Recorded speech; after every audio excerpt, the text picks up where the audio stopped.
Hello बच्चों, आज हम आपको गृह सेल विषय में पार्ट 5 वायु एवं ध्वनि प्रदूषण के बारे में बताएंगे। चूँकि ये चैप्टर लंबा हो जाएगा, इसलिए यह वीडियो 2 पार्ट में होगा। फर्स्ट पार्ट में हम लोग पढ़ेंगे वायु प्रदूषण के बारे में, जिसके अंतर्गत जानेंगे कि प्रदूषण क्या है, वायु प्रदूषण क्या है, वायु प्रदूषण के कारण उसके प्रभाव क्या पड़ते हैं और उसके बचने के उपाय। बच्चों, जल, वायु, पर्वत, पठार, मैदान, खनिज लवण और जीव जंतु, ये सब हमें प्रकृति द्वारा प्राप्त हैं और यह सब वातावरण में संतुलित मात्रा में है। इसलिए हमको इसका उपयोग सोच समझ के करना चाहिए। अर्थात प्रकृति के संतुलन में मानव द्वारा परिवर्तन ही प्रदूषण कहलाता है। प्रदूषण कई प्रकार के होते हैं: जल प्रदूषण, वायु प्रदूषण, ध्वनि प्रदूषण, मृदा प्रदूषण। बच्चों, इन सब प्रदूषण का कारण कहीं न कहीं अत्यधिक जनसंख्या है। देखिए, पृथ्वी पर मानव की आबादी बहुत तेज़ी से बढ़ रही है। आज से 200 वर्ष पहले 1800 ईस्वी में पूरे विश्व की जनसंख्या लगभग 1 अरब थी, जबकि आज भारत की जनसंख्या 1 अरब से अधिक है और संपूर्ण विश्व की जनसंख्या 7 अरब से भी अधिक। बढ़ती जनसंख्या के कारण ही बच्चों वनों की कटाई और खनिज संसाधनों का अत्यधिक दोहन करना पड़ता है। इससे वातावरण में प्रदूषण तेजी से बढ़ रहा है। तेजी से बढ़ते प्रदूषण से जलवायु परिवर्तन, सूखा, बाढ़, अनेक प्रकार के नए रोगों का जन्म, पशु पक्षियों की प्रजाति के विलुप्त होने का संकट भी बढ़ता जा रहा है। प्रदूषण फैलाने में मानव का हाथ सबसे अधिक है। इसीलिए कहते हैं सभी प्रदूषण की जननी जनसंख्या है। बच्चों, आपने बहुत से घरों में चूल्हे पे खाना बनते हुए देखा होगा, जो कि लकड़ी और कंडे से बनाए जाते हैं और उनसे जो धुआं निकलता है उससे हमारी आंखों में जलन और आँख से आंसू आना तथा खांसी आना होता है। ऐसा इसलिए होता है क्योंकि लकड़ी और कंडे को जलाने से कार्बन मोनोऑक्साइड गैस धुएं के रूप में निकलती है। यह धुआं वायु से मिलकर उसे दूषित कर देता है। इसी प्रकार से ईंट के भट्टों, कारखानों, मोटरसाइकिल, जनरेटर से निकलने वाला धुआं भी वायु से मिलकर उसे दूषित कर देता है।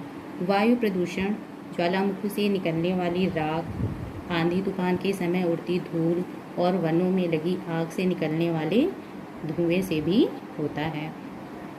वायु प्रदूषण के कारण वायु हमें प्रकृति से उपहार के रूप में प्राप्त है। इसके बिना हम जीवित नहीं रह सकते। इसके बावजूद हम सभी विभिन्न तरीकों से वायु को प्रदूषित करते हैं। कोयला या पेट्रोल ईंट के भट्ठों, कारखानों, ताप विद्युत घर, रेलगाड़ियों, मोटर गाड़ियों, जनरेटरों में जलता है तो उससे धुएं के रूप में उससे क्या निकलता है? कार्बन मोनोऑक्साइड, कार्बन डाइऑक्साइड तथा सल्फर डाइऑक्साइड गैसें निकलती हैं। यह धुआं वायु के साथ मिलकर वायु को प्रदूषित कर देती हैं। मोटर कार, ट्रक, मोटरसाइकिल से निकलने वाले धुएं में कार्बन और शीशे के छोटे छोटे कण होते हैं, जो धुआं वायु में मिलकर हमारे स्वास्थ्य पर बुरा प्रभाव डालते हैं। वायु प्रदूषण के कारण ही आज ताजमहल के सफ़ेद संगमरमर का रंग धूमिल पड़ता जा रहा है। फलों पर कीटों को नष्ट करने के लिए छिड़के जाने वाले रसायन भी वायु को प्रदूषित करते हैं। सॉरी बच्चों, ये फलों नहीं फसलों था, जिन पर जो है कीटों को नष्ट करने के लिए छिड़के जाने वाले रसायन भी वायु को प्रदूषित करते हैं। अब हम देखेंगे वायु प्रदूषण का प्रभाव। बच्चों, मोटर गाड़ियों, कारखानों, जनरेटरों, घरेलू चूल्हों तथा सिगरेट के धुएं से carbon monoxide, carbon dioxide gas, सीसा एवं पारा के कण निकलकर वायु में मिल जाते हैं और ये गैसें श्वसन क्रिया के द्वारा हमारे शरीर में पहुंच जाती हैं। जब इनकी मात्रा रक्त में अधिक हो जाती है तो हमें थकान, काम न करने की इच्छा तथा सिर दर्द आदि का अनुभव होने लगता है और जहरीली गैसें श्वसन क्रिया के द्वारा फेफड़ों में प्रवेश करती हैं और फेफड़ों द्वारा श्वास नली में घाव उत्पन्न कर देती हैं, जिससे दमा और कैंसर हो जाता है। पौधों की पत्तियों भी पहुंचकर विषैली गैसें पत्तियों के क्लोरोफिल को नष्ट कर देती हैं, जिससे पौधों को भारी क्षति पहुंचती है। रसायन एवं उर्वरक बनाने वाले कारखानों से निकलने वाली गैसें बहुत खतरनाक होती हैं। इसका मुख्य उदाहरण भोपाल गैस त्रासदी है।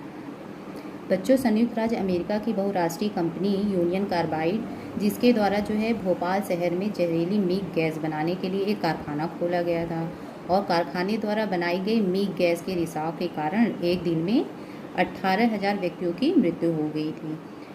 गैस से प्रभावित बचे लोग आज भी कैंसर, फेफड़े तथा पेट की बीमारी से ग्रसित हैं। बच्चों, वायु प्रदूषण के प्रभाव से बचने के उपाय। क्योंकि हानियाँ इतनी हैं तो इसके उपाय के बारे में ही जानना होगा।